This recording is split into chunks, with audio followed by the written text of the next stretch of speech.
سیدھی سی بات ہے کہ اتنا عظیم القدر پروگرام، قیامت خیز ایک انقلابی تفصیلیاں جو اس کے بعد ہونے والا تھا، تو پہلی چیز یہ تھی، یہ ٹھیک ہے کہ یہ جنہیں ہم صحابہ کہتے ہیں رضی اللہ تعالیٰ عنہ، وہ ایمان لائے تھے، حضور کے ساتھ تھے، تبے تھے، لیکن ظاہر ہے کہ اس قسم کا جو پروگرام سامنے تھا اس کے لیے جماعت سازی میں بھی ایک اور قسم کی ترتیب چاہیے تھی اور ایک نظم چاہیے تھا. اور اس نقطۂ نگاہ سے بھی ہمارے ہاں بعض احباب نے تحقیق کی ہے. نبی اکرم صلی اللہ علیہ وسلم بحیثیت کمانڈر ان چیف کے، یہ ٹھیک ہے، یہ عسکریت تو میرا پیغام موضوع نہیں، لیکن انہوں نے جو تحقیق کی ہے ایک ایک جنگ میں جو بتایا گیا ہے، تو یہ کہا گیا ہے یہ، اور یہ چیز گلاب پاشا وغیرہ نے بھی لکھی ہے لائف محمد، اس میں بھی میں نے دیکھا ہے، اس نے بھی اس موضوع کے اوپر بہت لکھا کہ بے نظیر کمانڈر نظر آتا ہے میدان جنگ کے اندر نبی اکرم صلی اللہ علیہ وسلم جو ہے. اور اس سے پہلے بہرحال یہ ایک مرحلہ تھا جماعت سازی کا، کس کے ساتھ کس کو کھڑا کرنے کا. اب سنیے کیا ہوتی تھی یہ مزمل. عربوں کے ہاں قافلے چلتے تھے، اونٹوں کے اوپر سواری ہوتی تھی. اونٹ کا ایک کجاوا ہوتا ہے، کجاوے میں دائیں بائیں دو سواریاں بیٹھتی ہیں. اب یہ جو میر کارواں ہوتا تھا ان میں سے بعض ایسے تھے کہ جو بڑے ایکسپرٹ تھے، ان کی بڑی شہرت تھی. کیا بات تھی اس میں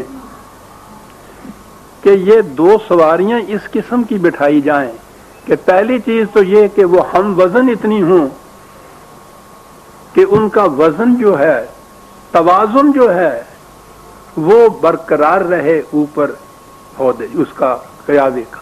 تو ٹھیک بات ہے، وہ ایک طرف جو ایک بڑا سا پہلوان بٹھا دیں، دوسری طرف ایک منحنی سا وہ بٹھا دیں، تو آپ سوچئے نا کہ اس اونٹ کا کیا حشر ہوگا، ان سواریوں کی کیا کیفیت ہوگی، چل ہی نہیں سکیں گے. تو پہلی چیز تو یہ ہوتی تھی، لیکن یہ تو تھی فزیکل طبی.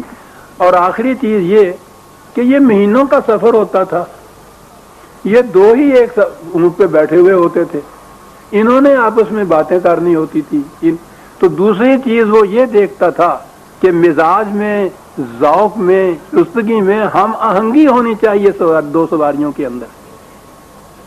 وہ انتخاب کرتا تھا اس طرح سے ان سواریوں کا کہ وہ دو اس طرح کے رفقا ہوں جن میں کامل ہم آہنگی ہو.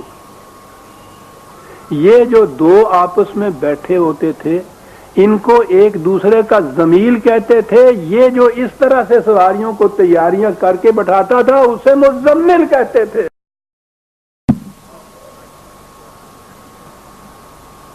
پتہ نہیں ان کو کیا ہو گیا. آج بھی عزیزان من مجھ پہ خدا نہ کرے کوئی وحی تو نازل نہیں ہوتی. میں نے اپنے لغت میں کیا لکھا ہے، ایک ایک معنی کی انہی کی لغاتوں کی میں نے حوالے دیے ہیں اس کے اندر.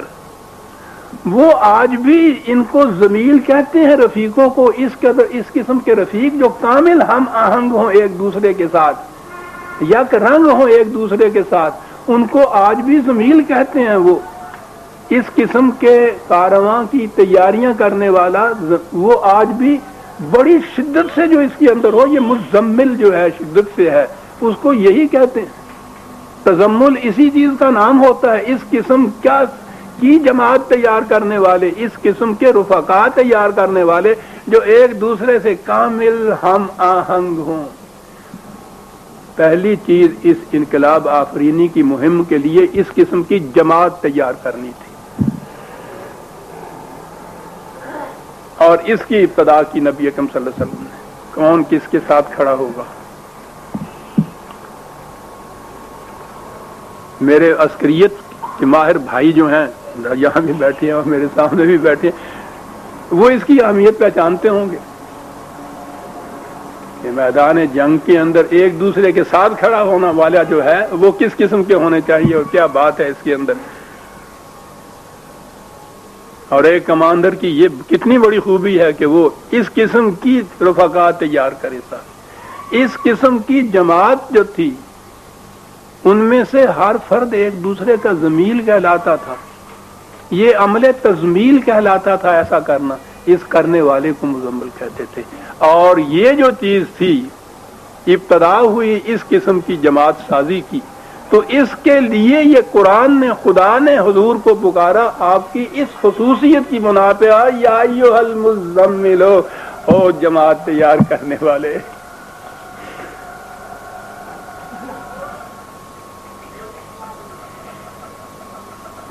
نظر آتا ہے کہ یہ پروگرام بڑا مشقت طلب تھا، بڑا ہمت طلب تھا، بڑا جرأت آزما تھا، حوصلہ شکن جسے کہتے ہیں کہ استخواں شکن، کمر شکن، کمر توڑ دینے والا. کیا پروگرام تھا؟ 2 ہی آیتوں کے بعد انا سنلقی علیک قولا ثقیلا. وہ پروگرام تمہارے ذمے لگایا جا رہا ہے جس سے تمہاری کمر ٹوٹ جائے گی. اللہ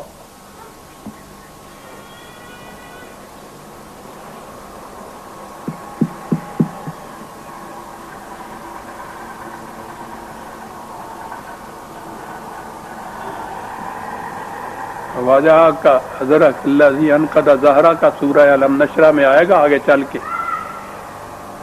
کہ دیکھا جب یہ کامیابیاں ہو گئی تھیں، فتح ہو گئی، مارکیٹ سر ہو گیا، تو اس وقت کہا تھا کہ دیکھا خدا نے کس طرح اس بوجھ کو اٹھا دیا تمہارے اوپر سے جس نے تمہاری کمر توڑ رکھی تھی. یہ تھا پروگرام نبی اکرم صلی اللہ علیہ وسلم کے ساتھ.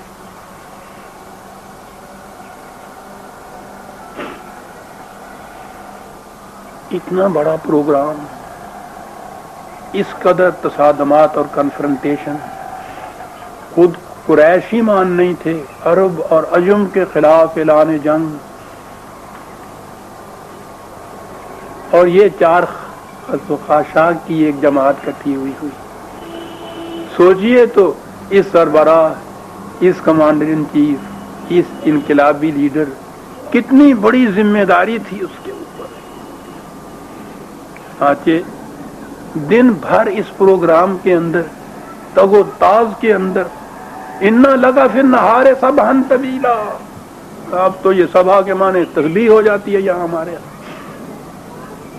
قرآن کہہ رہا ہے تو دن میں جو اتنا تگ و تاز تمہیں کرنی پڑتی ہے، بھاگ دوڑ کرنی پڑتی ہے، سرگردانی ہوتی ہے، وہ بہت زیادہ ہوتی ہے.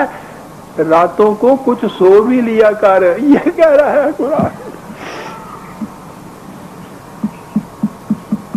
نظر آتا تھا کہ دن بھر اس پروگرام کو جس پہ سوچ بچار کی جاتی تھی اس کو ایگزیکیوٹ کرنے کے لیے کیا کچھ نہیں کرنا پڑتا ہوگا. خدا خود یہ کچھ کہہ رہا ہے، کہہ یہ رہا ہے قم اللیل الا قلیلا نصفہ او انقص منہ قلیلا او زد علیہ. او اس عسکری مہم کی تیاریوں میں مصروف، ہمیں معلوم ہے ہمیں معلوم ہے کہ دن بھر تجھے کس قدر مشقت طلب پروگرام ہوتا ہے تیرے لیے. تھک کے چور ہو جاتا ہے انسان. ٹھیک ہے تمہیں رات کو دن بھر کی جتنی بھی کارروائی ہے اس پہ غور کرنا ہوگا، ریویو کرنا ہوگا، اس کو کل آنے والے پروگرام کی تیاریاں کرنی ہوں گی. تو دن بھر کے بعد پھر وہ رات آتی تھی نا اس کے لیے. راتوں کو یہ کرتے تھے. انہماک کی کیفیت تھی اور واقعی جس کے سامنے اتنی بڑی ذمہ داری ہو اور اس کی جذب و کشش کی یہ کیفیت ہو، وہ کھانا پینا سونا جاگنا جانتا ہی نہیں ہے پھر تو. لیکن ضرورت تو اس کی ہے کہ یہ بھی بڑی ضروری چیز ہے.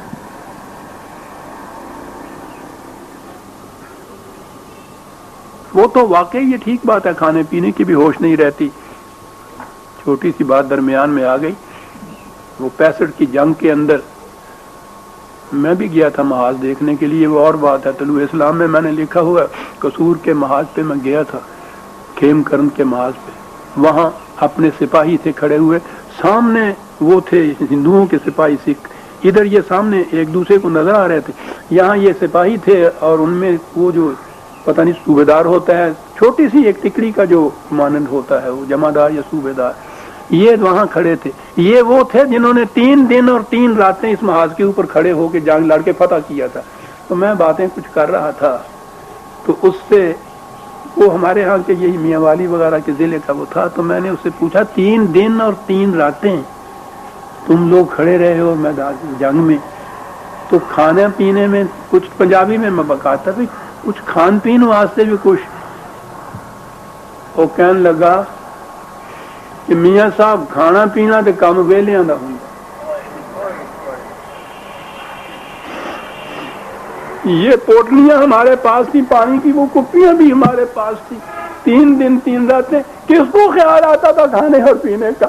وہ دے لفظ ساری عمر مینوں یاد رہن گے کہ کھانا پینا تو کم ویلیاں دا ہوں. ہوں کھانے ایسی. میں اب سمجھتا ہوں یہ کیا کیفیت تھی کہ خدا کو یہ کہنا پڑا کہ قم اللیل الا قلیلا، اور راتوں کو کچھ سو بھی لیا کر. یہ ہے مقام رسالت عزیزان من. اور پتہ پھر اس کا آپ کے یہاں تفسیر کیا ہوئی قم اللیل الا قلیلا، کہ یہ نبی اکرم صلی اللہ علیہ وسلم رات بھر اتنے نفل پڑھا کرتے تھے کہ حضور کے پاؤں سوج جایا کرتے تھے. نفل پڑھا کرتے تھے. صبح کو جس نے جنگ لڑنی ہے وہ ساری رات نفل پڑھتا رہے گا کہ اس کے پاؤں سوج جایا کرتے تھے. کس مقام پہ انہوں نے پہنچا دی ہے رسالت، اور یہ سمجھ ہی نہیں سکتے.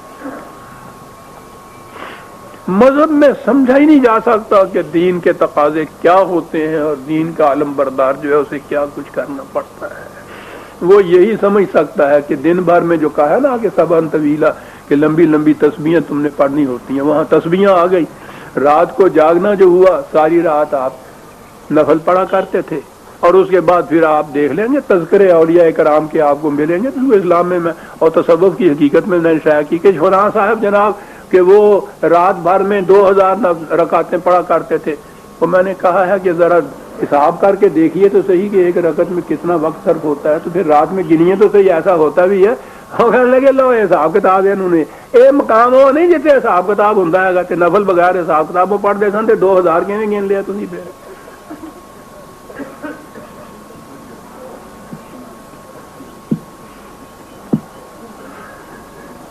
لیکن اتنے تے عقل کی گل کرنا تو کفر ہوں. بہرحال اس کا ترجمہ یہ ہو گیا کہ نفل پڑھتے تھے، حضور رات بھر پاؤں سوج جایا کرتے تھے. وقت ہو گیا. نصفہ او انقص منہ قلیلا او زد علیہ. آدھی رات. کبھی دیکھو کہ کام زیادہ ہے تو تھوڑا سا بڑھا لیا کرو، تھوڑا ہے تو اور بھی کام کر لیا کرو. وہ کیوں؟ انا لک فی النہار سبحا طویلا، دن میں جو تمہیں پروگرام ہے تھوڑا ہے وہ اتنا لمبا چوڑا ہے. دیکھ رہے ہیں کس طرح سے ربط ملتا ہے. کیا پروگرام ہے جو دیا جا رہا ہے؟ یا ایھا المزمل. اب عظمت کھلی اس بات کی عزیزان من کہ یہ کیا کہا گیا تھا. اور آگے ہے ورتل القرآن اللہ اکبر ترتیلا. وقت ہو گیا ہے اور یہ بات بھی ایسی ہے کہ تھوڑی سی فرصت چاہتی ہے، کچھ سکون و اطمینان سے باتیں کریں گے. ہم تو بات نہیں کریں گے عزیزان من، نہ یہ پروگرام دیکھے نہ ان کی سمجھ میں ہمارے بات آئی. زور سارا یہی ہے کہ نماز پڑھ لیا کرو، رات بھر نفل پڑھا کرو، دن بھر تسبیح پھیرا کرو، سارا کچھ ہو جائے گا. کہا یہی مقام نبوت ہے، یہی مقام رسالت تھا. کیا جانے کیوں نہ بینند حقیقت رہے افسانہ زنند. سورہ المزمل کی پہلی 2-3 آیتیں سمجھ لیجئے کہ ہم نے لی ہیں. آئندہ باقی آگے لیں گے اور دیکھیں گے.